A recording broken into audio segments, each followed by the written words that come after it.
counterfeit products. KRA in the statement outlined specific requirements for various categories of people, including importers, travelers, and local manufacturers, assemblers of mobile devices. So Kifika Airport TV, your phone has to be opened. They want to check out the details, get all that information. Yeah. And I think you guys know what the IMEI is, how sensitive that is. Yes. It's extremely crazy and sensitive. That's basically your fingerprint for your phone. Absolutely. Correct. Yeah, so there's no running away from officials. But you see, there's also been something else that the KRA have been doing on this other end.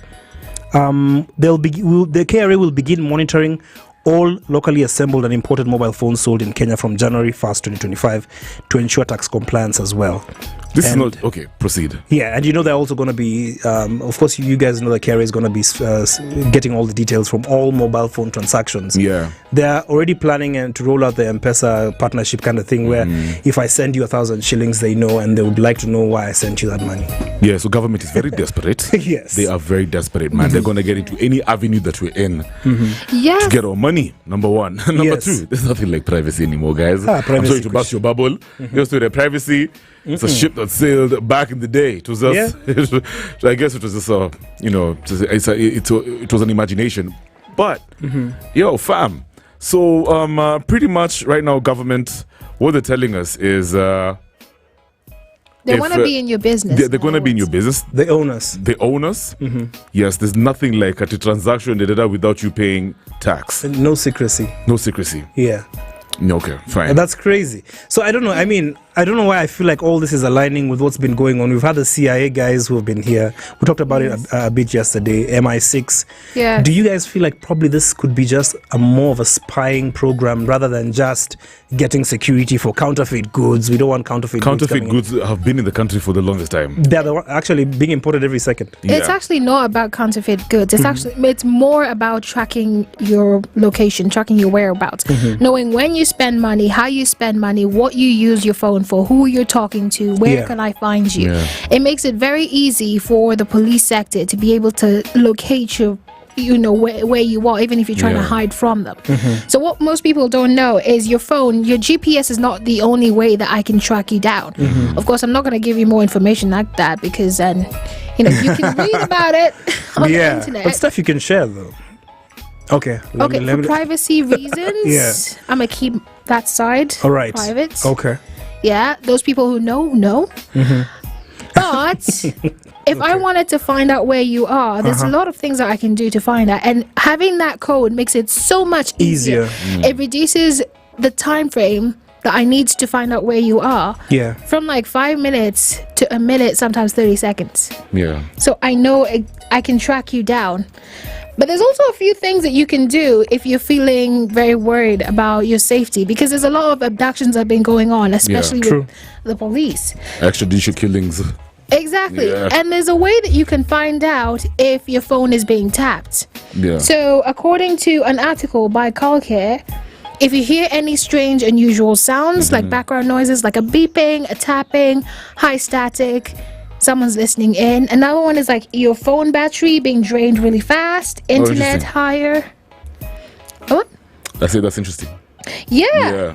It takes long to shut down. I mean, there's so much information here on the page you can look into if you're feeling insecure. But at the same time, I understand you're doing all of this to be able to track down those people who are not paying taxes. But what are you doing to ensure us that our information is safe with you?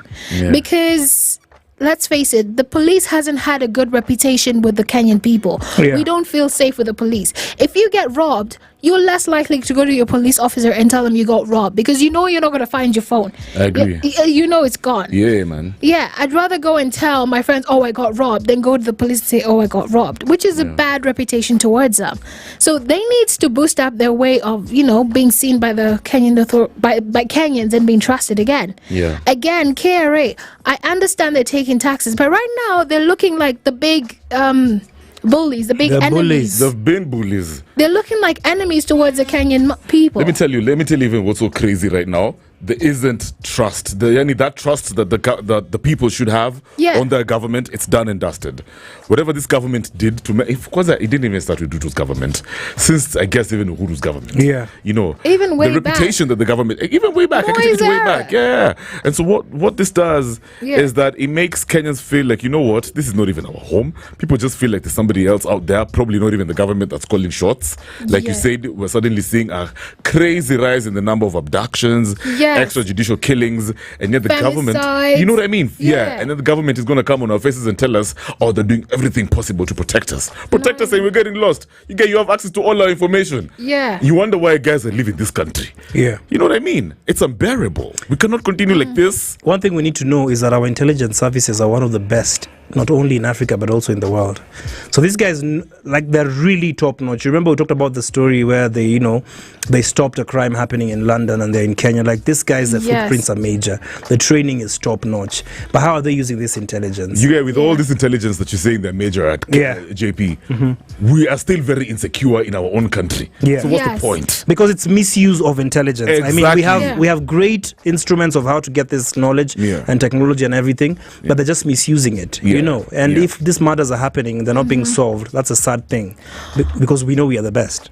Yeah, and basically, the Kenyan government needs to get the trust back from the people. They need to build that relationship that has been destroyed for years. And if they want us to help them, that's fine. But you need to speak a language that people understand. Exactly. Don't speak a language that sounds like you're attacking the people that you're meant to be defending. Correct. And people need to understand there's a difference between the state and government. You know what I mean? Society is a state. And then there's, of course, Gava. Yeah, but Gava, whatever they did to the Kenyan people, that relationship is done and dusted. Yeah. You know what I mean? Kenyans at this point, we're just indifferent. We're just waiting for, it's like whatever happens, happens. You know what I mean? You know how they usually say, as we're done, as we're doing our own thing, sisi tumewachia, like, it's almost as if we just... do whatever you have to do. Mother Nature will deal with you. Yeah. You feel me? Now, that's quite interesting because Kenyans are now resorting to their own means in order to protect themselves. True. Unfortunately. Yeah. And that also includes how we go about storing and deleting information on our gadgets. And that's going to lead us to our next conversation. It's actually our topic for the next hour. Yeah. Remember, the phone lines are open on 0719012600. And the question is very simple. How long do you take to delete information from your gadget? It could be your phone, your laptop, whatever gadget. Because clearly somebody has access to your stuff online. They're watching you. They're watching everything you do. You remember whatever happened to that guy in Equatorial Guinea? Okay, it's not like that. Yeah, that's one. Him is just too much. But you never know. Maybe the guys in Kenya were like that. True. God forbid. Yeah, but the question is very, very simple, guys. How long do you take before you delete that information, that sensitive information, off of your gadget? You okay? You just say, I trust my phone. You've got the screen protector, the grey one. Yeah, the privacy one. Yeah, the privacy one. You think you're private. Oh my God. I've got passwords from here to London. No. Oh my God. It's 11 minutes to the top of the hour. 20 guys have got the ultimate artifacts. Online, on digital, and on radio. This is SpiceFM. Transmitting live via satellite.